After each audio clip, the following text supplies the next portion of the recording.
Բարև ձեզ հարգելի հայրենակիցներ, ես Մարատ Հակոբյանն եմ Կիևից։ Այսօր Ուկրաինա-Ռուսաստանի լայնածավալ ներխուժման 1206-րդ օրն է, որոշել եմ համառոտ ներկայացնել ռազմաճակատում տիրող իրավիճակը, ինչպես նաև անդրադառնալ օրվա գլխավոր թեմաներին, ավելի ճիշտ Իրան-Իսրայել հակամարտությանը եւ դրա ազդեցությանը Հայաստանի եւ տարածաշրջանի երկրների վրա, այսպես ասած Հայաստանի ռակուրսից։ Սկսեմ ուկրաինական ռազմաճակատից։ Ռուսաստանը կրկին ինքնաթիռ է կորցրել, այս անգամ խոսքը Su-25-ի մասին է, հանգամանքները ճշտվում են, մեր Telegram-ում կներկայացնենք մանրամասներ։ Հունիսի 13-ի գիշերը ուկրաինական դրոնները հարվածներ են հասցրել օկուպացված Ղրիմի տարածքում գտնվող ռուսական զինված ուժերի ռազմական օբյեկտներին, ինչպես ասացի, մեր Telegram-ում ունենք հետաքրքիր կադրեր, Telegram-ի QR կոդը ձեր էկրաններին է։ Հաղորդվում է, որ Լուգավոյում նկատվել է խիտ ծուխ եւ չի բացառվում, որ հարվածները հասցվել են Պուտինի բանակի դաշտային ճամբարներից մեկին։ Այստեղ նույնպես հանգամանքները ճշտվում են։ Խոցումներ են լսվել նաեւ Սևաստոպոլի, Եվպատորիայի եւ Ֆեոդոսիայի,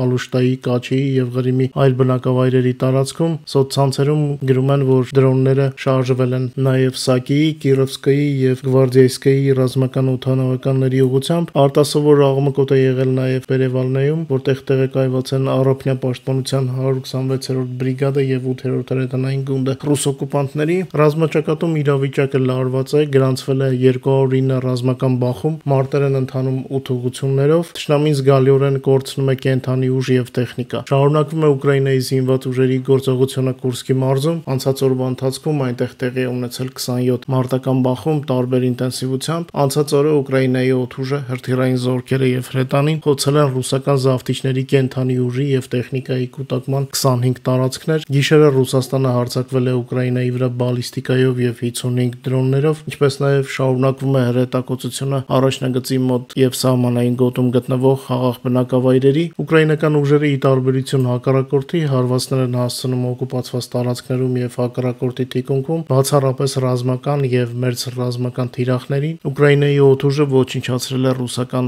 անօդաչու սարքերի կառավարման կետ եւ զինամթերքի պահեստ։ Խոսքը Զապորոժիեի մարզի օկուպացված տարածքի մասին է։ Զապորոժիեի ուղղությամբ Ուկրաինայի օդուժի Mi-29 կործանիչ կառավարելի ռումբերով բարձր ճշգրտությամբ հարվածել է թշնամու անօդաչու սարքերի օպերատորների կառավարման կետին եւ պահեստին։ Դվուրեչնեի մոտակայքում Խարկովի մարզում մարտերը շարունակվում են, չնայած ռուսական քարոզչությունը նորից որոշել էր նոր հաղթանակ հորինել եւ հայտարարություններ անել։ Ռուսական ուժերին չի հաջողվել ճեղքել ուկրաինական պաշտպանության գիծը։ Ասենք եւ թող նրանք փորձեն հանգստանալ, որ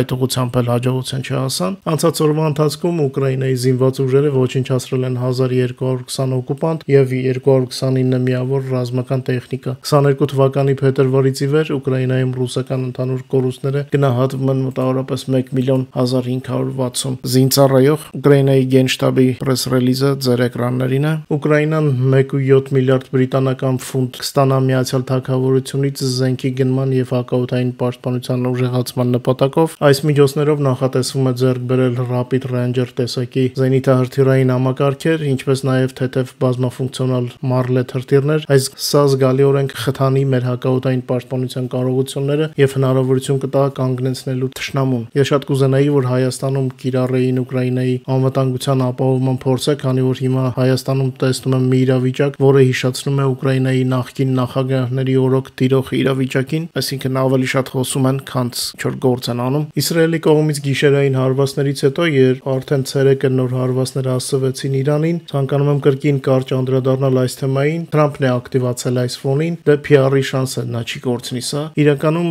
նա փորձում է Իսրայելի այս գործողությունը որպես իր հաղթանակ ցուցադրել։ Չգիտեմ, միգուցե անտեղյակ մարդիկ նրան հավատան։ Անալիտիկա ալիքում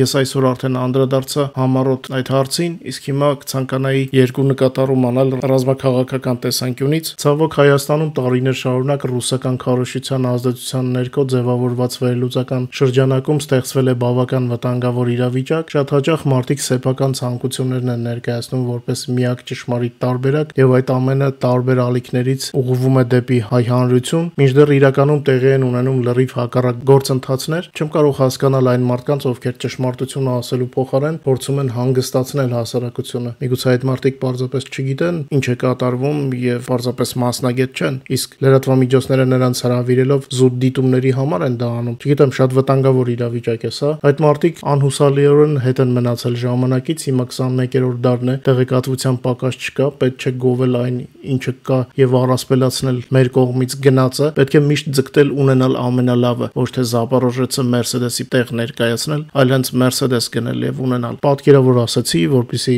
ավելի լայն մասաների հասանելի լինի։ Միջելոց Զապորոժեի գործարանն էլ վաղուց Զապորոժեց չի արտադրում, այլ Դեյվուներ եւ Շևրոլեներ, այլ Զապորոժեց արտադրող չկա, հա։ Այո, կան մեդիա հիգիենայի խնդիրներ, բայց այս մասին մեկ այլ անգամ եւ պետք է հստակ հասկանալ, սխալ վերլուծությունը խոցելի է դարձնում մեր հասարակությունը եւ հայրենիքը։ Եթե հիմա մեզ լսող նման վայ վերլուծաբաններ կան, կոչ եմ անում վերջ տվեք այս երասկոտությանը եւ նարատիվներին, թե ինչ որ մեկը մեզ կփրկի։ Ոչ, հայերը արդեն ցույց են տվել, որ կարող են իրենց ձեռքով իրենց տունը, երկիրը պաշտպանել։ Պարզապես ճիշտ մոտեցումներ են պետք եւ կատարվածի ճիշտ վերլուծություն։ Վերլուծությունը դա ինչպես բժշկության մեջ դիագնոզն է, հա, եթե ճիշտ դիագնոզ եղավ, ճիշտ բուժում է լինում, այսինքն ճիշտ վերլուծություն կա, ունենք ճիշտ քայլեր անելու հնարավորություն։ Այսքանը մեր կարճ եթերի համար, շնորհակալություն, որ մեզ հետ եք։ Խնդրում եմ ակտիվորեն տարածել մեր եթերները, դնել լայքեր եւ գրել մեկնաբանություններ։ Հուսով եմ մեր այսօրվա լուրերը ձեզ ուրախացրեցին, իսկ մենք գնանք նոր եթերներ պատրաստենք ձեզ համար։ Մինչ նոր հանդիպում։